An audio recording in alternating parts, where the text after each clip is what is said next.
आगे हम एक नए लेक्चर के साथ। आई होप कि आपको जो भी आप पिछली वीडियोस हैं आपने वो देखी होंगी, तो आप इस लेक्चर पे आए हो और आपको सारी वीडियोस पसंद आई होंगी। तो हम लोग आज जो बात करने वाले, हमारे जो टॉपिक है आज का, अर्थमेटिक ऑपरेटर। जैसे कि मैंने पहले भी बताया था कि हम लोग स्टेप बाय स्टेप चलेंगे, तो हमारे उस स्टेप का हमारे जो ऑपरेटर के स्टेप का है, तो हमने यूनिरी ऑपरेटर स्टडी कर लिया है। हम उसके क्वेश्चंस भी अभी करेंगे, लेकिन थोड़ा लेट करेंगे। और उसके बाद जो है हमारा, उसके बाद आता है अर्थमेटिक ऑपरेटर। अर्थमेटिक ऑपरेटर में हमारे पास जो होते हैं, ये हमारे बेसिकली जो है ये 5 टाइप के होते हैं। जो हम एक्चुअली आपने जो है, इसमें कई सारे ऑपरेटर हैं जो आप बचपन से पढ़ते आ रहे होंगे और आपको अच्छी खासी नॉलेज भी होगी। आज इसको हम एकदम ज़ीरो लेवल पे देखेंगे कि एक्चुअल में इसकी मीनिंग क्या होती है इन प्रोग्रामिंग लैंग्वेज। जैसे आपने कैलकुलेशन वगैरह में बहुत सारे यूज़ करा होगा, वो शायद ही आपने वो सारी चीज़ें नोटिस करी होंगी जो हम आज के इस लेक्चर में नोटिस करने वाले हैं। और हो सकता है आपको एक ये जो मॉड्यूलस ऑपरेटर दिख रहा है, ये आपको नया सा दिख रहा होगा, शायद आपने नहीं पढ़ा होगा, अगर आपको आपका बैकग्राउंड मैथ बैकग्राउंड अच्छे से नहीं रहा हो तो ये वाला एक नया ऑपरेटर शायद आपको देखने को मिले। और काफ़ी इंटरेस्टिंग चीज़ें भी हम इसके बारे में आगे स्टडी करने वाले हैं। ओके, तो हम लोग चलते हैं अपने लेक्चर में, स्टार्ट करते हैं हम, क्योंकि थियरी इसमें डिस्कस करने वाला कुछ है नहीं और हम करेंगे भी नहीं, क्योंकि हमारी जो अप्रोच है वो प्रैक्टिकल अप्रोच है। तो हम सारा कुछ कोड करके देंगे और उसी में समझेंगे। तो देखना लास्ट तक बने रहता है, क्योंकि काफ़ी सारी इंटरेस्टिंग चीज़ें हम डिस्कस करने वाले हैं जो कि हमारे MCQs में बहुत ज़्यादा वर्क करती हैं। और काफ़ी सारे जो कॉम्पिटिटिव एग्ज़ाम्स होते हैं उसमें भी इनका बहुत बड़ा रोल होता है। अगर आपको बेसिक नॉलेज इसकी हो गई तो आपको प्रॉब्लम नहीं आएगी कहीं भी। तो स्टार्ट करते हैं, हम अपने आईडी पे चलते हैं और उसके बाद वहीं पर कोड करते हैं और सारी चीज़ें वहीं पर समझते हैं। ठीक है, इसी के बारे में हम देखने वाले हैं सारा कुछ। आगे बढ़ने से पहले अगर आपने इस चैनल को सब्सक्राइब नहीं करा है तो आप प्लीज़ देखिए, सब्सक्राइब कर लीजिए अगर आप फर्स्ट टाइम आए हैं। और अगर आप आते हैं इस लेक्चर पे तो जानते ही होंगे कि जो है ये हमारा लेक्चर है, एक हमने एकदम ज़ीरो लेवल से स्टार्ट किया है। तो यार एक लाइक तो बनता है इस पर, क्योंकि इतनी ऐसी नॉलेज दे रहा हूँ मैं, एकदम बेसिक नॉलेज जो कि शायद ही कहीं मिलती हो, एकदम ज़ीरो लेवल से इसीलिए बता रहा ताकि जिसको कुछ भी नहीं आता वो सब भी आ जाए। तो जैसे कि आपने देख लिया है कि ये हमने एक कोड ब्लॉक अपना ओपन कर लिया है और यहाँ पर जो है हम लोग इस पर अपनी कोडिंग स्टार्ट करेंगे। ठीक है, तो हम बना लेते हैं एक नई अपनी पेज बनाते हैं, है ना। और जो बेसिक स्केलेटन है आप तो जानते होंगे यार, इंक्लूड इसको जो है और थोड़ा जूम आउट कर लेते हैं, है ना, ताकि आपको अच्छे से दिखे। इंक्लूड आयो स्ट्रीम, देखो सजेशन नहीं आ रहा, क्यों? क्योंकि हमारा जो है हमने सेव नहीं करा है। चलो पहले सेव कर लेते हैं इसको, कहीं भी कर लो यार।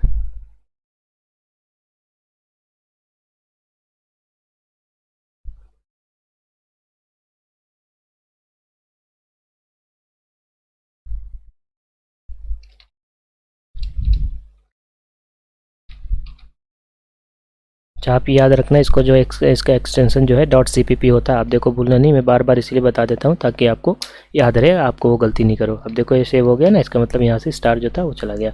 और देखो अभी देखना, हमें सजेशन भी मिलना अभी स्टार्ट हो जाएगा। ये देखो आ रहा ना। तो हम कोनियो भी यूज़ कर लेते हैं यार, conio.h, ये हो गया हमारा। अब उसके बाद जो है हम लोग क्या करते हैं, अपना यूजिंग वो लगा लेते हैं, यूजिंग नेम स्पेस std। ये हमारा बेसिक स्केलेटन हो गया इस हमारे प्रोग्राम में।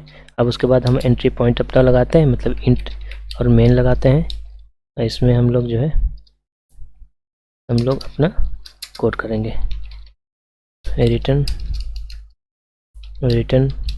0 हो गया।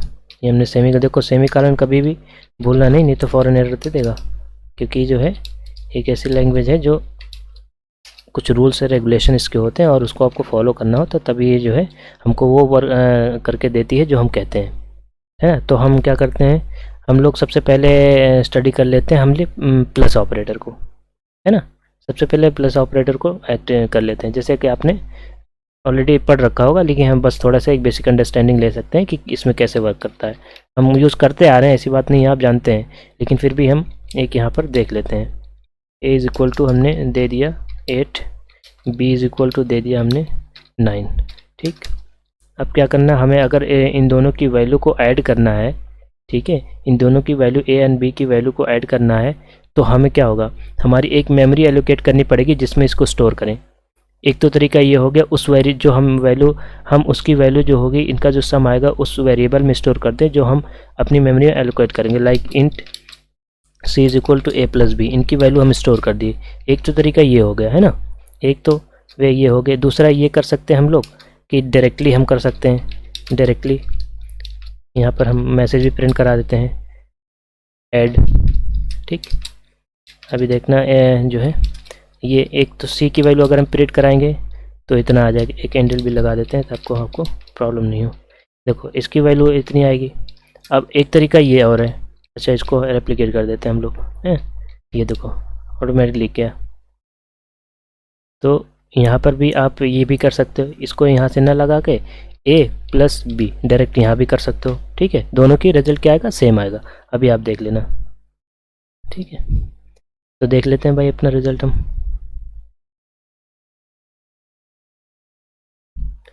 तो जैसे कि आप देख सकते हो यहाँ पर जो है वैल्यू हमारी सेम आ रही है ना, दोनों की 70। तो मतलब दोनों तरीके से आप कर सकते हो। तो बेसिकली ये क्या है, प्लस ऑपरेटर का जो है एक काम होता है दो किसी नंबर को ऐड करना। लेकिन एक इंटरेस्टिंग बात बताऊं, अगर हमने इसको एक नंबर को फ्लोट ले लिया, एक नंबर को इंट ले लिया, f इज इक्वल टू 9.5 ले लिया, अब देखो कितना आएगा। अब अगर हम a प्लस चलो b प्लस f अगर हम करते हैं तो इसकी वैल्यू कितनी आएगी, यहाँ भी कर देते हैं।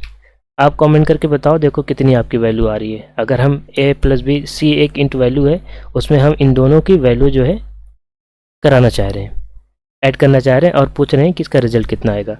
तो आपको अगर आइडिया लग रहा हो तो आप कमेंट करके बताओ कि आप क्या सोचते हो इसके बारे में और आपका आंसर क्या होना चाहिए, है ना। तो चलो मैं बता देता हूँ कि हमारा यहाँ पर क्या आने वाला है। तो यहाँ पर देखो सबसे पहले क्या होगा, ये एक वैल्यू हमारी फ्लोट है, ठीक, ये हमारी एक वैल्यू फ्लोट है। तो जो भी इसकी वैल्यू होगी ना, इस ऑपरेटर के साथ इसके साथ ऐड होगी, ठीक। और जो भी वैल्यू आएगी, जो भी उसका टाइप होगा, ठीक है, उसका टाइप जो भी होगा ये ऐसे मैटर नहीं करता। लेकिन क्या है हमारा यहाँ पर हमने सी को क्या रख रखा है, इंट ले रखा है। अब देखिए ये सारी चीज़ें पढ़ते पढ़ते ना आपको जो डेटा टाइप हमने स्टडी करा था उसमें और ज़्यादा क्लैरिटी आती जाएगी। तो इसलिए मैं कह रहा था स्टार्टिंग में कि आप बस उतना जानो जितना मैं बता रहा हूँ। आगे आगे जब बढ़ोगे ना धीरे धीरे स्टेप बाय स्टेप तो और चीज़ें आपकी क्लैरिटी आती जाएंगी। तो यहाँ पर देखो क्या होगा, यहाँ टाइप कास्टिंग वाली बात हो रही है। यहाँ पर क्या हो रहा है, यहाँ पर इम्प्लिसिट कास्ट उसको बोलते हैं, मतलब ये अपने आप कर लेता है, हमें करने की ज़रूरत नहीं पड़ती। इम्प्लिसिट टाइप कास्टिंग हो रही है, यहाँ पर टाइप कास्टिंग हो रही है ना, यहाँ पे हो रही है। तो ये क्या करेगा, इन दोनों की वैल्यू जो भी आएगी हमारे, देखो हमारे अकॉर्डिंग तो इसकी वैल्यू कितनी आनी चाहिए, हमारे अकॉर्डिंग जो इसकी वैल्यू आनी चाहिए 9 + 9.4 मतलब 4 आना चाहिए इसके आंसर, ठीक है। इसके जो रिजल्ट, लेकिन क्या है ये हमारा इंट है, हम एक इंट में स्टोर कर रहे हैं, तो हमारी क्या होगी, ये वैल्यू ट्रंकेट हो जाएगी, सिर्फ 18 प्रिंट होगा, है ना। लेकिन यहाँ पर क्या होगा, यहाँ पर क्या होगा, इसको भी बनाते हैं। यहाँ पर क्या होगा, यहाँ पर यही वैल्यू आएगी, ये जो हमने दे रखा है ना, ये जो रिजल्ट आएगा यही वैल्यू आएगी, क्योंकि इसको हम कहीं स्टोर नहीं कर रहे हैं, राइट। यहाँ पर हम किसी चीज़ को स्टोर नहीं कर रहे, तो जो इसका रिजल्ट आएगा वही एज इट इज़ यहाँ पर प्रिंट होगा, है ना। तो इन दोनों का जो भी कोई दो ऑपरेंड के साथ अगर कोई भी एडिशन, मल्टीप्लिकेशन या कोई भी ऑपरेशन होता है, तो उसमें से ये याद रखना सबसे मेन पॉइंट जो इस टॉपिक का है, मतलब ऑपरेटर का, ये आप समझो, उसमें जो जिसके डेटा टाइप हायर होगा ना, मतलब जो ज़्यादा मेमोरी कंज्यूम करता है। मेमोरी कंज्यूम के बारे में हमने स्टडी कर रखा है ऑलरेडी, आपने अगर नहीं देखी वीडियोस तो आप प्लीज़ जाकर उसको देख लो, जहाँ पे मैंने डेटा टाइप वगैरह बता रखा है। तो यहाँ पर क्या है, यहाँ पर हमारा फ्लोट क्या है, फ्लोट हमारी मेमोरी ज़्यादा लेता है ना। मतलब नॉर्मल कंपाइलर में क्या होता है, कहीं 4 लेता है तो कहीं 8 लेता है, 8 बाइट लेता है। और हमारा इंट जो होता है ये हमेशा 4 से ज़्यादा कभी नहीं लेता, ये इंट जो है 4 से ज़्यादा नहीं लेता, ये तो 2 लेगा या 4 लेगा, मतलब कंपाइलर टू कंपाइलर डिपेंड करेगा। ये बातें भी ऑलरेडी मैंने बता रखी हैं, तो आप देख लेना पीसी की वीडियोस, है ना। तो क्या होगा, हमारे इंट की वैल्यू कम होती है देन की फ्लोट से, तो यहाँ पे वैल्यू क्या होगी, यहाँ पे फ्लोट में वैल्यू आएगी, और यहाँ पे क्या आएगी, इंट में, क्योंकि इंट में हमने कर रखा है, क्योंकि हमने इसको जो भी इसकी वैल्यू आ रही है, जो भी जिसकी भी वैल्यू आ रही है वो उसकी वैल्यू हमने इंट में कर रखी है। तो जो भी इसकी वैल्यू आ रही है इसका जो इंट पार्ट होगा वो इसमें असाइन हो जाएगा, है ना। तो हम प्रिंट करते हैं। तो इसकी वैल्यू आनी चाहिए हमारी अभी के लिए हमारी 18 वैल्यू आनी चाहिए, और इसकी वैल्यू हमारी कितनी चाहिए, 18.4 आनी चाहिए। चलो देख लेते हैं रन करके, ये देख लो, है ना, ये देखो इसकी वैल्यू कितनी आ रही है, 18 आ रही है, और इसकी वैल्यू 18.4 आ रही है। ठीक है, ये देखो बस कंसेप्ट समझो जो मैं बता रहा ना, एकदम छोटी छोटी जो बातें मैं बता रहा, बस उसे आप ध्यान से सुनो और उसको समझो। ठीक है, जो मैंने पीछे की वीडियोस बता रखी है ना, वो बहुत बहुत बहुत ज़्यादा इंपॉर्टेंट है, आप जान लो इतना। आगे की जो भी वीडियोस आ रही है ना उसमें उनका लिंक जरूर होगा। जैसे कि देखो यहाँ मैंने डेटा टाइप की बात करी, टाइप कास्टिंग की बात करी, ये सारी वीडियोस मैंने पिछली वीडियोस में सारी चीज़ें डिस्कस कर रखी है। तो इसलिए मैं कह रहा हूँ, बार बार कहता हूँ कि आप पीछे की वीडियोस भी देख लो। अगर आपने नहीं देखी है तो आपने देखे तब तो आपको सारी चीज़ें समझ में आ रही होगी मैं जो भी बोल रहा हूँ। मैं कुछ भी ऐसा नया नहीं बोल रहा कि जो आपको नहीं समझ में आए या जो मैंने पढ़ाया नहीं है इससे पहले, है ना। तो यहाँ पर देखो ये चीज़ें ऐसे हो रही हैं। ये पॉइंट यहाँ पर सबसे जो कंक्लूजन इसका निकला यहाँ पर वो यही है कि जो भी ऑपरेशन हो रहे हैं दो डेटा टाइप के बीच में, तो जिनका डेटा टाइप ज़्यादा हायर होगा, जो ज़्यादा मेमोरी कंज्यूम हो रहे हैं, उसमें वो चीज़ें हमारी प्रिंट होगी। ये रिजल्ट वही हमारा होगा, उस एक्सप्रेशन की जो रिजल्ट होगा या वैल्यू होगी वो वही होगी जो उस डेटा टाइप में होगी जिसका डेटा टाइप हायर होगा। ठीक, तो यहाँ पर हो गया हमारा जो है प्लस वाला ऑपरेटर का काम हो गया। चलो हम माइनस कर लेते हैं। ठीक, हमारा माइनस की वैल्यू कितनी है आनी चाहिए, हमारी वैल्यू जो आनी चाहिए 9, इसकी वैल्यू 9 है, 9.4 मतलब 0.4 आना चाहिए माइनस का, है ना।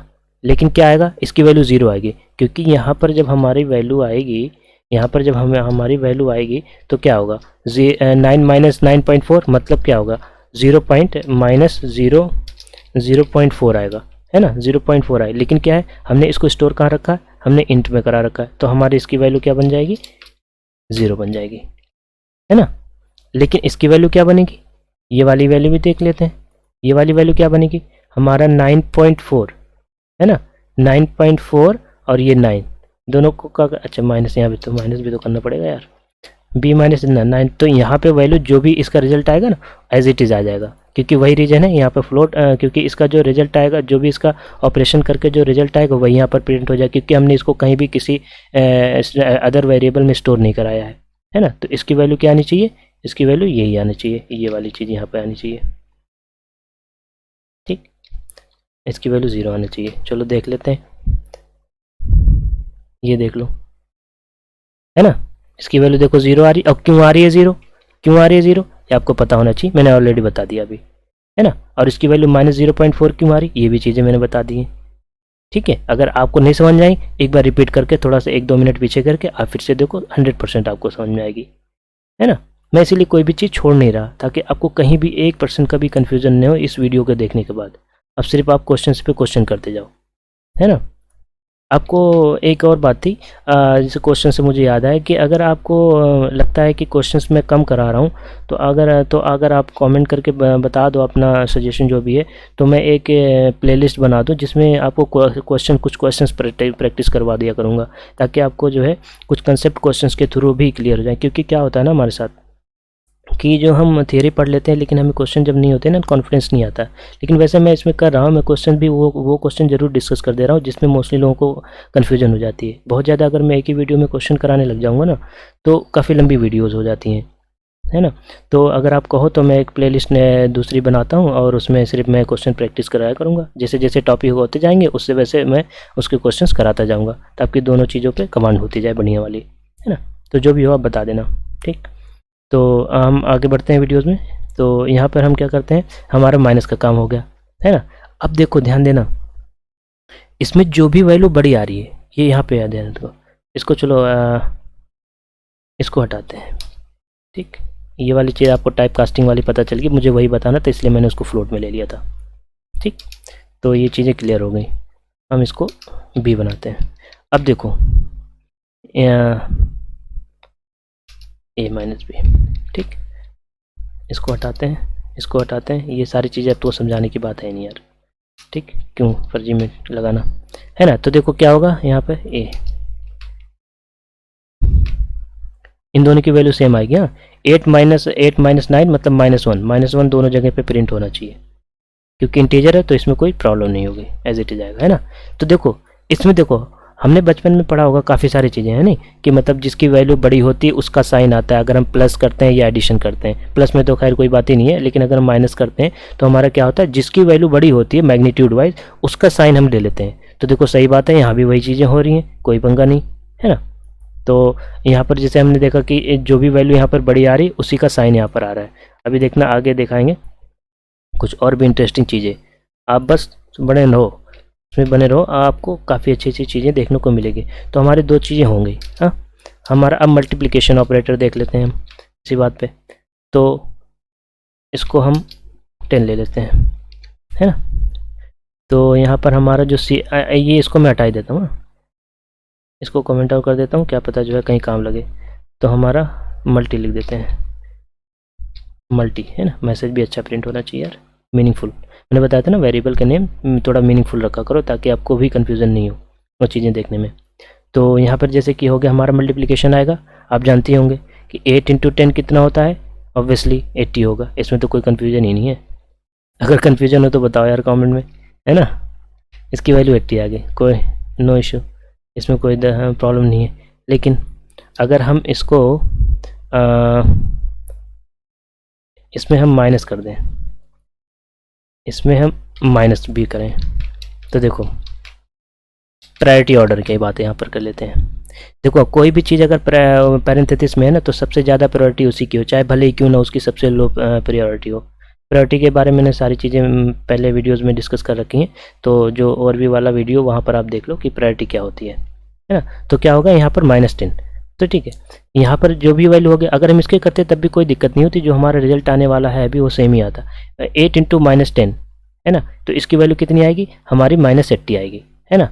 -80 क्यों आएगी, क्योंकि हमने एक साइन यहाँ पर हमने अपनी तरफ से नेगेटिव डाल दिया है। ठीक, चलो इसको यहाँ से हटा देते हैं, यहाँ से हटा देते हैं, कोई दिक्कत नहीं, इसको मैं यहाँ डाल देता हूँ। ठीक, अब तो समझ में आ रहा होगा, देखो -80 आ रहा है ना, ये भी आपको चीज़ें समझ में आ रही है, ये भी चीज़ें आपने पढ़ रखी है। ठीक, अब एक्चुअली अब यहाँ पर अगर हम माइनस लगाएं, दोनों माइनस माइनस प्लस दे देगा, ये सारी चीज़ें आपको पता होंगी, है ना। चलो आप यार कमेंट करके मुझे ये बता देना, मतलब कमेंट कर देना कि प्लस अगर दो वेरिएबल हैं ए और बी, दोनों के साइन प्लस प्लस हैं तो उनका आंसर क्या होगा, दोनों के साइन माइनस माइनस है तो कितना आएगा, दोनों के साइन अपोजिट हैं मतलब एक प्लस है एक माइनस है तो उसका रिजल्ट कितना आएगा। आप ए और बी की वैल्यू अपनी तरफ से कोई भी रैंडम वैल्यू चूज़ कर सकते हो, आप उसको कमेंट करके बताओ आपकी वैल्यू कितनी आएगी, है ना। तो हम आगे बढ़ते हैं इसके। अब हमारा जो डिवीज़न वाला है यहाँ पर, इसको और थोड़ा वैसा लेते हैं ताकि आपको अच्छे तरीके से समझ में आ सके। इसको 4 ले लेते हैं, डिविजिबल हो जाए। अब हमारा देखो आपने पहले बढ़ रखा कि क्या होता है, ये डिवीजन ऑपरेटर, ये दोनों ऑपरेंड है, तो सबसे पहला वाला जो है वो हमारा जो है वो डिवाइड होगा इससे, है ना, ये डिवाइड होगा इससे। तो हमारी जो भी वैल्यू आएगी तो 8/10 8/4 मतलब 2 इसकी वैल्यू आएगी।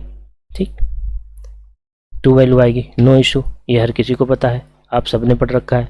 और इसमें अगर हम किसी में माइनस लगा देते हैं तो उसमें भी जो है उसकी वैल्यू चेंज हो जाएगी अकॉर्डिंग टू द, उन दोनों का साइन प्लस है, दोनों का साइन माइनस है, दोनों का सेम है, क्या है कैसे है, वो सारी चीज़ें ऑलरेडी आपको आती होंगी। ठीक, तो ये चीज़ें यहाँ क्लियर होगी, है ना। अब जो है क्या करते हैं हम लोग, अब हम लोग जो है यहाँ पर ये सारी चीज़ें होगी, अभी हमारा मॉडुलस ऑपरेटर बचा हुआ है ना, उसको हम और अच्छे उसको बढ़िया से देखेंगे। तो सबसे पहले हम एक क्वेश्चंस कर लेते हैं इसमें ताकि आपको थोड़ा सा और क्लैरिटी आ जाए इस क्वेश्चन में, है ना। तो हम क्या करते हैं, इनके क्वेश्चन को एक क्वेश्चन बनाते हैं। ठीक, एक क्वेश्चन बनाते हैं हम लोग यहाँ पर, चलो इसको z दे देते हैं और यहाँ पर हम एक वैल्यू दे देते हैं, एक यहाँ पर c यहाँ पर दे देते हैं और यहाँ इसकी वैल्यू 0 दे देते हैं। ठीक, और b की वैल्यू जो है हमारी हमने 10 दे दी। एक क्वेश्चन है इंटरेस्टिंग से, इसलिए मैं बता रहा आपको ताकि मैं और भी अच्छे तरीके से आपको पैरेंथेसिस का बता सकूं और मल्टीप्लिकेशन क्या बता सकूं कैसे हो रहा है, इसलिए मैं ये एक एग्जांपल था मेरे माइंड में आया तो मैंने सोचा ये बता दूं ताकि आपको जो है आपकी अंडरस्टैंडिंग और अच्छी हो जाए। इसको यहाँ पर जी लिख देते हैं। तो अब जो हमारा मेन जो है ना वो यहाँ है, जो हमारा मेन है वो यहाँ है 1 माइनस सी। इसको पैरेंथेसिस में बनाते हैं, मल्टीप्लाई करते हैं ए से, ठीक। इसको पैरेंथेसिस लगाते हैं, तो इसमें हम दो पैरेंथेसिस लगाते हैं। एक इसके लिए हो गया और ये वाला जो हमने क्लोज किया इसके लिए हो गया, ठीक। अब एक प्लस ऑपरेटर लगाते हैं जो कि ऐड करेगा, है ना। तो यहाँ पर एक वैल्यू हम डालते हैं सी, इसको मल्टीप्लाई करते हैं बी से, है ना। आप इस एक्सप्रेशन को सॉल्व करो और बताओ कमेंट में कि इसका आंसर कितना आना चाहिए आपके अकॉर्डिंग, ठीक। मेरा आंसर नहीं देखो, चीटिंग नहीं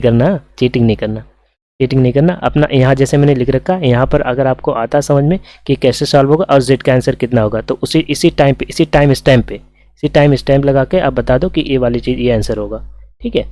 आपका दिल करे टाइम स्टैम्प लगाओ या नहीं लगाओ, कोई दिक्कत नहीं, बट आंसर बता दो, है ना, कमेंट में, ताकि मुझे समझ में आए कि हाँ अभी तक जितनी चीज़ें मैंने बताई हैं ऑपरेटर्स के बारे में आपको क्लैरिटी हुई है, ठीक है। मुझे भी कॉन्फिडेंस मिलता है यार, जब कोई आंसर देता है तो मुझे लगता है हाँ सामने वाला जो है बंदा फॉलो कर रहा है। तो ये है, अब ये कैसे एग्जीक्यूट होगा, देखो रिजल्ट दिखाने के लिए तो मैं अभी जो है F9 शॉर्टकट की अपनी क्लिक करके सबसे पहले रिजल्ट ही दिखा दूँ, ठीक है। ये बहुत सारे लोग करते हैं, हमें ये नहीं करना है। इस लेक्चर का मतलब ही नहीं, इस कोर्स का मतलब ये नहीं है, तो हम ये नहीं करेंगे। हम पहले समझेंगे कैसे वर्क कर रहा है खुद से, उसके बाद देखेंगे कि हमारा रिजल्ट सही आ रहा है कि नहीं आ रहा है ना। तो आज ही आपने भी आंसर कर दिया होगा, जो भी आपका आंसर है, कोई दिक्कत नहीं, गलत रहे सही है कोई दिक्कत नहीं, आप एटलीस्ट जो है अपना एफर्ट तो डाल रहे हो ना, है ना। तो बहुत सारे लोग तो ट्राई भी नहीं करते, आप एटलीस्ट इतना तो कर रहे हो। तो यहाँ पर ये वाली बात हो गई। तो अब जो है यहाँ पर क्या करते हैं, हमारा ऑपरेट कैसे हो रहा है। देखो सबसे पहले पैरेंथेसिस का जो सबसे बड़ा रोल यहाँ पर होता है ना, सबसे ज़्यादा प्रायोरिटी ऑर्डर इसकी होती है। कहीं भी अगर पैरेंथेसिस आपने लगा दिया तो सबसे पहले वो एग्जीक्यूट होगा, है ना। तो देखो यहाँ पर क्या है, दो पैरेंथेसिस है, तो ऑब्वियसली सबसे पहले ये इसका एग्जीक्यूशन होगा, है ना। लेकिन इसके अंदर क्या है, अब देखो ये वाली चीज़ ऑपरेटर के अराउंड वाली चीज़ें होती हैं, जो भी प्रोसेस होती हैं। तो ये मल्टीप्लिकेशन ऑपरेटर है, तो मतलब इसका ऑपरेंड एक ये होगा, एक ऑपरेंड ये कंप्लीट एक ऑपरेंड होगा, क्योंकि इनकी जो मैंने सेलेक्ट करा, आप ध्यान से देखो प्लीज़, हाँ, और ध्यान से देखो, ये जो चीज़ है ना, ये एक ऑपरेटर है, सॉरी ऑपरेंड है। मतलब जैसे ये एक ऑपरेंड है, ये भी है, क्योंकि इसका रिजल्ट तो एक कोई वैल्यू ही आने वाली है ना, तो ये भी एक ऑपरेंड ही बनेगा, है ना। तो क्या होगा, ये एक ऑपरेटर, ये एक ऑपरेंड हो गया, ये एक ऑपरेंड हो गया, तो ये इसमें पैरेंथेसिस लगा, इस वाले ऑपरेंड में पैरेंथेसिस, तो सबसे पहले ये कैलकुलेट होगा। तो मतलब ये वाली चीज़ मतलब 1 माइनस सी जो आया हुआ है, अब सी की वैल्यू यहाँ पर 0 रखेंगे तो इसकी वैल्यू हमारी कितनी होगी, चलो ऐसे कर लेते हैं ना, हमारी वैल्यू 1 माइनस 0 मतलब 1। अब देखो ये पैरेंथेसिस से हटा, अब ये मल्टीप्लिकेशन हुआ, अब यहाँ एक की वैल्यू जो भी रखी हुई थी यहाँ पे रख जाएगी, अब ये ख़त्म। अब प्लस ऑपरेटर, ये चीज़ें देखो ऐसे करके देखा करो यार, ठीक है। ये वाली चीज़ें हो जाएंगी ऐसे, ठीक। तो अभी हमारा क्या होगा, ये वाली वैल्यू एज इट इज़ आ जाएगी। सबसे पहले हम इसको सॉल्व कर लेते हैं ना। अब ये वाली, ये इसको छोड़ो, हमने तो ये देखना था, ये वाली हो गई चीज़, है ना। तो यहाँ पर ये वाली कंप्लीट हो गई, तो अब ये वाली चीज़ हमारी ये बन गई।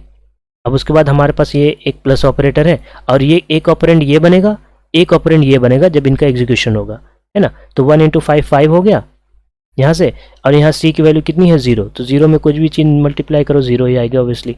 तो इसकी वैल्यू, इस ऑपरेशन की वैल्यू कितनी होगी 0, और इस ऑपरेशन की वैल्यू कितनी होगी 5। तो हमारा जो एक्चुअल में बना हुआ है, इस ऑपरेंड की वैल्यू कितनी आई थी 5, और हमारा क्या है प्लस ऑपरेटर, और इसकी वैल्यू कितनी आई 0। कमेंट और कर देता हूँ ना, ठीक। इसको समझो, तो 5 प्लस कितना 0 कितना होगा 5 होगा ऑब्वियसली। आप देख लो, अब अपना मैच देख लो। अब यहाँ भी मैच कर लेते हैं आईडी पे अपने रन करके कि क्या आता है ना। ये देखो यहाँ पर क्या आ रहा है 5 आ रहा है, मतलब हमने जो अभी आंसर निकाला वो सही है। अब आपने जो आंसर दिया था आप उसने चेक कर लो, कोई नहीं, आप सही मत करना। ये बस अगर आपको कुछ कहना है तो आप बस लिख दो यार मेरा रॉन्ग हो गया, कोई नहीं, लेकिन अभी तो मेरी अंडरस्टैंडिंग सही हो गई है और अब समझ में आ गया, ठीक है। मतलब अपने अकॉर्डिंग लिखो, ये नहीं मैं कह रहा मैं जो बता रहा हूँ वही लिखो ना। बस ये समझ में आना चाहिए कि हाँ आप इंटरेक्ट कर रहे हो, मतलब ये सेशन और कोर्स का मतलब यही है कि इंटरेक्टिव होना चाहिए, ऐसा नहीं यार बोर हो रहे हो। तो आई थिंक ये चीज़ें आपको यहाँ से ये क्लियर हो गया होगा। तो हम बात कर लेते हैं, अब हम बात कर लेते हैं ऑपरेटर की, मॉड्यूलस ऑपरेटर की, ठीक। मॉड्यूलस ऑपरेटर की क्या हो रहा है, मॉड्यूलस ऑपरेटर क्या होता है, सबसे पहली बात सबसे पहली बात जो मॉडुलस ऑपरेटर की होती है, उसके एक दो रूल होते हैं, आप पहले उसे जान लो। ठीक, मॉडुलस ऑपरेटर सिर्फ और सिर्फ उसके ये भी एक बाइनरी ऑपरेटर, मतलब इसको दो ऑपरेंड चाहिए, है ना। इसको दो ऑपरेंड, यहाँ पे ऐसे बता देता हूँ, दो ऑपरेंड चाहिए, मतलब एक ए हो गया, एक ऐसे डिनोट करते हैं, तो हमारे पास दो ऑपरेंड हो गए। ये हमारा ऑपरेटर हो गया, ध्यान से समझो, ठीक, ध्यान से समझो। ये हमारा ऑपरेटर हो गया, ये ऑपरेंड हो गए दोनों, ये दोनों ऑपरेंड हो गए। तो ये जो ऑपरेटर होगा वो सिर्फ उन्हीं वैल्यू पे अप्लाई होगा जो इसके राइट साइड और इसके लेफ्ट साइड, मतलब जो इसके ऑपरेंड हो गए वो हमेशा ही हमेशा मतलब क्या होना चाहिए, इंटीजर होना चाहिए। ठीक, सबसे पहला रूल अब मॉडुलस ऑपरेटर को अप्लाई करने का। अभी बता रहा हूँ कि इसका ये करता क्या है, वर्क क्या करता है। अभी तो ये बता रहा है अप्लाई कहाँ कर सकते हैं। ठीक, आई थिंक ये चीज़ आपको क्लियर हो गई होगी कि हम लोग इसको सिर्फ इंटीजर के साथ ही अप्लाई कर सकते हैं, फ्लोटिंग पॉइंट के साथ अप्लाई नहीं कर सकते। ये आप इतना ध्यान रखना, है ना। तो यहाँ पर जो है क्या हो सकता है, अब जो है अब हम बात कर लेते हैं ये करता क्या है। ये एक्चुअली करता ये है, ये कोई भी नंबर होता है ना, उसका जो रिमाइंडर होता है वो ये प्रिंट करके देता है। नहीं समझ आया, समझाता हूँ। हमने यहाँ 7 लिया, हमने यहाँ 2 लिया। अब देखो इसकी वैल्यू कितनी आनी चाहिए। मैंने क्या बोला, मैंने कहा मॉडुलस ऑपरेटर क्या रिमाइंडर रिटर्न करता है, तो ये कितनी बार इसको करेगा, ये बार कितनी बार करेगा, ऑब्वियसली 3 टाइम्स जाएगा। यार ऐसे देख लो, कन्फ्यूजन हो रही तो 3 टाइम्स जाएगा ना यार, 3 टाइम्स जाएगा तो कितनी वैल्यू होगी, 6 होगी। उससे ज़्यादा तो नहीं जाएगा ना, उससे कम ही जाएगा। इतना तो यार डिवीजन वाली बात तो आती होगी आपको। तो रिमाइंडर 6 आने के बाद इसका रिमाइंडर कितना आएगा, ऑब्वियसली 1 आएगा। तो इसकी वैल्यू क्या आनी चाहिए, 1 आनी चाहिए। समझ में आया। मतलब इन सिंपल ऐसे समझो कि जो मॉडुलस ऑपरेटर होता है, ये जो भी एक्सप्रेशन होता है उसका रिमाइंडर ये रिटर्न करता है। अब वो जो मैंने मल्टीप्लिकेशन डिवीजन में साइन की बात करी थी कि बड़ा वाला होता है तो जो बड़े वाला नंबर होता है उसका साइन आ जाता है प्लस और माइनस में, और जो हमारे नेगेटिव मल्टीप्लिकेशन और डिवीजन वाले हैं उनके कैसे रूल वर्क करते हैं हमारे साइन वगैरह के बताने में, रिजल्ट में किसका साइन आता है, यहाँ पर देखना, यहाँ पर इंटरेस्टिंग बात आएगी आपको। ठीक है, तो बस आप इसका अब ये चीज़ आपको क्लियर हो गई कि ये मल्टीप्लिकेटर ऑपरेटर होता क्या है, वर्क कैसे करता है ना। तो आप जो है ये वाली बात देख लेते हैं। अब देखो जो प्रायोरिटी ऑर्डर, सबसे एक बार और बता देता हूँ, प्रायोरिटी ऑर्डर क्या होता है। सबसे पहले क्या होगा, इन तीनों का प्रायोरिटी ऑर्डर सेम होता है। इसका मॉडुलस ऑपरेटर का, इतना ऑपरेटर का और डिवीजन ऑपरेटर इसका सेम होता है। ठीक है, और हमने पहले बात कर रखे हमारा ये इसमें जो एसोसिएटिविटी लेफ्ट टू राइट होती है, जो लेफ्ट वाले में होगा सबसे पहले ऑपरेट वो होगा, फिर उसके राइट वाला, फिर उसके राइट वाला, है ना। और इन तीनों से जो कम होती वो प्लस वाले की होती है और माइनस वाले की होती है। ठीक, ये माइनस वाली है ना। तो आई थिंक ये चीज़ क्लियर होगी आपको। तो हम बेसिकली करता क्या है, ये हमारा रिमाइंडर रिटर्न करता है। ठीक, अब हमारा जो है यहाँ पे इसको हम हटाते हैं, इसकी वैल्यूज यही रख देते हैं, क्योंकि ये रिटर्न करता है रिमाइंडर। रिमाइंडर का मतलब क्या है, हमेशा ये इंटीजर ही रिटर्न करेगा। ठीक है, हमेशा इंटीजर ही रिटर्न करेगा। तो यहाँ पर क्या है, क्योंकि इसने बोल रखा है कि दोनों इंटीजर ही वैल्यू होना चाहिए जो इसके ऑपरेंड होना चाहिए, तो हम चलो बात कर लेते हैं। कितना ले लें, चलो इसकी वैल्यू 40 और इसकी ले लेते हैं 8 नहीं ले लेते हैं 6 ले लेते हैं, तब मज़ा आएगा। आप बताओ इसकी वैल्यू कितनी आनी चाहिए। इसकी ऐसे प्रिंट करा तब ताकि आपको दिखे, समझ में आए। इसकी वैल्यू कितनी आनी चाहिए, आप बस ध्यान से समझो। तो हमें एग्जाम्पल के थ्रू अपने कंसेप्ट भी क्लियर करने हैं, है ना। तो हमारा क्या आ जाएगा, ये 6 टाइम जाएगा तो कितना होगा, 6 टाइम जाएगा तो 36 हो जाएगा। इससे इसको डिवाइड करेंगे जब तो 36 ही तो आएगा, इससे मैक्सिमम जो जाएगा 36 जाएगा, उसके बाद जाएंगे तो 40 से ऊपर चला जाएगा, वो हम जा नहीं सकते। तो 36 आएगा, तो 36 आया तो क्या होगा, रिमाइंडर कितना बचेगा हमारा, 4 बचेगा, मतलब 40 माइनस 30 36। तो हमारी रिमाइंडर कितना बचेगा, 4 बचेगा।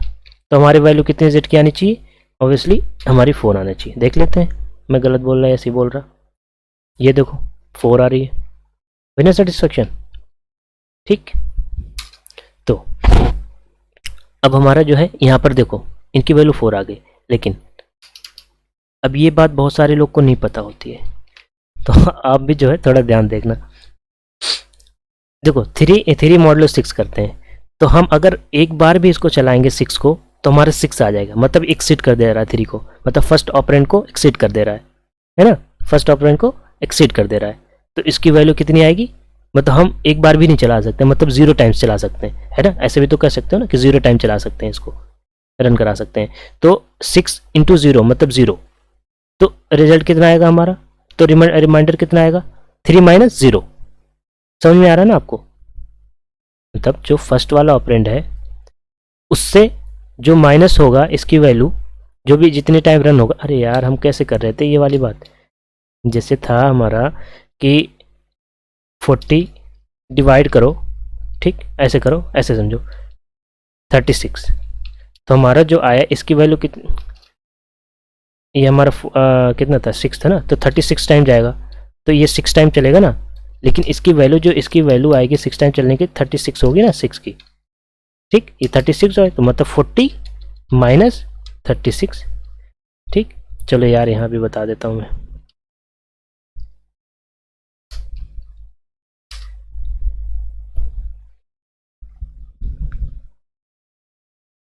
ठीक, जैसे देखो सुनो, जैसे हमारा रिमाइंडर समझो, ये बहुत ज़्यादा कन्फ्यूजन है इसलिए मैं इतना बता रहा इसको, ये तो इतनी चीज़ें तो मैं बता के एम ही छोड़ दिया होता। इसकी वैल्यू कितनी थी, सॉरी 40 थी, ठीक, तो हमारा 40 वैल्यू थी इसकी, अब हमारा कितना जाएगा 6 टाइम जाएगा, तो ये कितना आएगा 36 आएगा। ठीक है, माइंड नहीं करना यार, राइटिंग ऐसी अभी चल रही है, तो कितना आएगा यहाँ पर 0 होगा, यहाँ पर 4 आएगा, यही तो हुआ ना। और हमारा रिमाइंडर क्या होगा, रिमाइंडर समझ रहे ना, रिमाइंडर तो हमारा यही हुआ ना, मतलब 4, ये हमारा 4 हुआ ना, तो मॉडुलस का जो हमारा आंसर आएगा वो कितना आएगा 4 आएगा। लेकिन अभी वाली हम जो बात कर रहे हैं वो 3 मॉडुलस कितना कर रहे थे 6 कर रहे थे, तो हमारा तो यहाँ 0 टाइम जाना पड़ेगा ना हमारा भी, यहाँ पर जो हमने किया यहाँ पर 6 और यहाँ पर जो है 3, तो ऑब्वियसली यहाँ पर 0 टाइम्स ही जाएगा। ठीक है, तो हम यहाँ पर 0 तो ये 3, तो देखो रिमाइंडर कितना आया 3 आया ना, ये मैं समझाना चाह रहा था, तो आपको बस समझ में आनी चाहिए चीज़ें, मतलब बेसिकली हम रिमाइंडर यहाँ पर प्रिंट कर रहे हैं। ठीक, तो हमारा क्या आएगा, यहाँ पर हमारी वैल्यू कितनी आनी चाहिए 0 आना चाहिए। देख लेते हैं यार, सारी चीज़ करके देखो, एक एक चीज़ें करके देख, सॉरी 0 मैंने बोला था 3 आएगा, जैसे मैंने दिखा दिया है वो मेरे गलती से निकल गया था। ठीक है, ये 3 आएगा, देखिए देख सकते हो यहाँ पर आप। ठीक, देखो चीज़ें समझ में आनी चाहिए यार, थोड़ा सा टाइम लग रहा है तो लगाओ, कोई दिक्कत नहीं है, लेकिन समझ में आनी चाहिए। अब देखो, अब मज़ा यहाँ पर आएगा जो मैं आपको बताना चाह रहा था, -6। अब आप बताओ इसका आंसर कितना आना चाहिए, यहाँ पर मज़ा आएगा। आप देखते हैं आपकी अंडरस्टैंडिंग कितनी है, मॉडुलस ऑपरेटर आपने पढ़ रखा है या नहीं पढ़ रखा है। इसकी वैल्यू कितनी आएगी, मैं क्या कह रहा हूँ, मैं कह रहा हूँ प्लस में इसकी वैल्यू आएगी यार, और भी 0 आएगी। और चलो ऐसे कर लेते हैं ना, इसको छोड़ो, तो नहीं तो 0 प्लस माइनस हो जाएगा तो दिक्कत ही हो जाएगी। 20 कर लेते हैं, अब तो कोई दिक्कत नहीं है ना, तो ये 3 टाइम जाएगा मतलब 18 जाएगा, मतलब इसका जो रिमाइंडर आएगा यहाँ पर देखो, आपको आपको आई थिंक इतनी चीज़ें समझाने के बाद क्लियर हो गया होगा कि मॉडुलस ऑपरेटर हमेशा रिमाइंडर ही रिटर्न करता है। ठीक है, लेकिन साइन के बारे में मैंने नहीं बात करी। आपको कितनी नॉलेज है आप बताना, इसको इस क्वेश्चन का आंसर दे के बताना। ठीक है, अभी बता दो, कॉमेंट कर दो। तो मैं कह रहा हूँ कि इसकी वैल्यू जो है प्लस आएगी, प्लस में आएगी, बाकी 2 आएगी वो तो आपको पता ही है। ठीक है, आप क्या कह रहे हो, आप देख लो, जो कह रहे हो आप कमेंट कर दो, है ना। इसकी वैल्यू देखो कितनी आ रही है, 2 आ रही है। ठीक, मैं इसकी वैल्यू यहाँ लगा देता हूँ माइनस, यहाँ पे इसको हटा देता हूँ। अब आप बताओ जो है इस वाले की वैल्यू कितनी आएगी। मैं कह रहा हूँ इस बार -2 आएगी, 2 नहीं -2 आएगी। आप बताओ कैसे आएगी, देखो -2 आ रही है। हमने जब यहाँ माइनस करा था यहाँ प्लस था, तो हमारे देखा था हमारी वैल्यू कितनी आई थी 2 आई थी, पॉजिटिव का 2 आई थी। लेकिन अभी हमने जब 220 के साथ माइनस लगाया तो हमारा माइनस में वैल्यू आ रही। तो चक्कर क्या है, चलो एक और देख लेते हैं। अब की वैल्यू कितनी आएगी आप बताओ, माइनस आई। हमने क्या पढ़ रखा था अभी मल्टीप्लिकेशन डिवीजन वगैरह में, अगर दोनों की सेम वैल्यू होती है, मतलब नेगेटिव होती है चाहे पॉजिटिव, अगर सेम वैल्यू होती है मतलब सेम साइन होता है तो वैल्यू हमेशा पॉजिटिव, लेकिन हमारा नेगेटिव यहाँ आ रहा है। देखो यही पंगा है। आप एक छोटा सा रूल बताता हूँ, आप उसको याद रखो, कभी नहीं भूलोगे। इसका साइन बताने में आप कभी नहीं भूलोगे। ठीक, इसको हटाते हैं अभी, इसको भी हटाते हैं, इसको भी हटाते हैं, इसको भी हटाते हैं। आप बस इतना रखो कि जो देखो मॉडुलस ऑपरेटर ऑब्वियसली दो बाइनरी ऑपरेटर है तो दो ऑपरेंड चाहिए, ये सेकंड ऑपरेंड है, ये फर्स्ट ऑपरेंड। तो बस ध्यान रखो जो फर्स्ट ऑपरेंड होता है ना, जो फर्स्ट ऑपरेंड होता है वो जिसका उसका साइन जितना है, ये उस ऑपरेंड का जो भी साइन है, प्लस है माइनस है कुछ भी है, वही हमारा रिजल्ट में आएगा। अब देखो आप मैच करके देख लो, जब मैंने यहाँ माइनस लगाया था तो कितना आंसर आया था, और प्लस लगाया था तो कितना आया था, है ना। तो आई थिंक ये चीज़ भी आपको क्लियर हो गई होगी। अब बस ये छोटा सा याद रखो कि फर्स्ट ऑपरेंड का साइन हमेशा रिजल्ट में आएगा। देख लेना अभी, चलो यहाँ माइनस लगा देते हैं, माइनस का आएगा। चलो जल्दी बताओ, जल्दी बताओ, माइनस आएगा। ठीक, यहाँ पर हम माइनस लगाते हैं, बताओ रिजल्ट कितना आएगा, प्लस आएगा। क्यों आ रहा, समझ आ रहा है ना। ठीक, अब ये देखो ये दोनों में ये वाली वैल्यू क्यों प्रिंट नहीं हो रही, ये उसके बाद ये कैसे चल रहा है, कैसे समझ आ रहा है ना, इसकी वैल्यू आ रही है। ठीक है, हमारी जो है इनका जो रिजल्ट आ रहा है हमारा जो है ऑपरेंड के बेसिस पे आ रहा है, और ये साइन के बेसिस पे आ रहा है ना। क्योंकि हमने क्या डिस्कस करा, हमने फर्स्ट ऑपरेंड के साइन की बात करी थी। हम यहाँ मल्टीप्लिकेशन लगाएं या प्लस लगाएं कोई दिक्कत नहीं, लेकिन जो इसका साइन होगा वही हमारे रिजल्ट में आएगा, है ना। तो आई थिंक आज का इस लेक्चर में जो है जो हमारा स्टडी करने का जो हमारा एम था वो कंप्लीट हो गया है, कि हमने जो है सारे ऑपरेटर, हमारे ऑर्थोपेडिक ऑपरेटर थे, सारी चीज़ें क्लियर हो गई। और मोस्ट इम्पॉर्टेंटली जो हमने बात करी है मॉडुलस ऑपरेटर कि बाकी सबके तो बारे में आपने सब कुछ पढ़ रखा हो, लेकिन मॉडुलस ऑपरेटर का ऑब्जेक्टिव क्वेश्चन में बहुत ज़्यादा काम आता है। मल्टीपल क्वेश्चन जो आते हैं, जो MCQs आते हैं, उसमें अभी आपका वर्क करता है, और जो एंट्रेंस होते हैं उनमें भी वर्क करता है। तो प्लीज़ आप उसका ख्याल रखना। और साइन, मोस्ट इंपॉर्टेंटली इसका साइन कैसे हम बता सकते हैं, तो बस ये रूल रखो आज कि फर्स्ट ऑपरेंड का हमेशा साइन आता है। ठीक है, तो जैसे कि मैंने प्रॉमिस करा था यार आपको पहले भी कि मैं क्विज़ वगैरह जो है आपको दे दिया करूँगा। क्विज़ जैसा मतलब एक तो छोटे से क्वेश्चन यार, ज़्यादा नहीं, है ना। तो हमारा जो आज का क्विज़ है, आज का हमारा जो क्विज़ है वो ये क्वेश्चन है। आपका इस क्वेश्चन का आंसर जो है आपको बताना है। अगर आप एक्सप्लेन भी कर सकते हो तो भी आप कर देना। अगर कोई डाउट है इस क्वेश्चन में, आंसर नहीं बता पा देना, मैं उसका जो है 100% रिप्लाई दूंगा, मेरी गारंटी है, इसमें कोई डाउट नहीं है ना। अगर आपने सही से मेरे लेक्चर पिछले वाले देखे हैं, इससे जस्ट पीछे वाला भी देखा है, तो 100% आप इसका आंसर कर सकते हो, आई गारंटी। लेकिन आपने अगर नहीं ठीक से देखा है या आपको नॉलेज नहीं है तो आप नहीं दे पाओगे। ठीक है, ये ऐसा क्वेश्चन है। तो बस आज के लिए इतना ही करते हैं। आज हमने सीख लिया अरिथमेटिक ऑपरेटर क्या होता है, उसके बारे में सारी अंडरस्टैंडिंग ले ली, हमारी बेसिक टू बेसिक ले ली, ये कैसे वर्क करता है। आगे की वीडियोस में भी हम काफ़ी अच्छे क्वेश्चंस डिस्कस करने वाले हैं और काफ़ी सारे कंसेप्ट डिस्कस करने वाले हैं। तो आपको जो है आगे की वीडियोस भी अपडेट एकदम जैसे मैं अपलोड करूँ फ़ौरन मिल जाए, तो आप चैनल को सब्सक्राइब कर लो अगर आपने नहीं करा है। बाकी लाइक वगैरह तो यार आई थिंक आपने कर ही दिया होगा, अगर इतना इन्फॉर्मेटिव वीडियो मिल रहा है आपको। फ्री ऑफ कॉस्ट है यार, इसमें क्या दिक्कत है, लाइक करने में क्या जाता है। तो देख लो, अगर जो है हमारा ये क्वेश्चन का आंसर जो है हम नेक्स्ट वीडियो में आने तक हमारी जो है कमेंट बॉक्स में यार दे दियो। हाँ, क्वेश्चन करते रहोगे तो कॉन्फिडेंस आता रहेगा, इसलिए मैं ये दे रहा हूँ और कोई रीज़न नहीं है। तो आज के लिए बस इतना ही करते हैं। Till then take care, bye bye.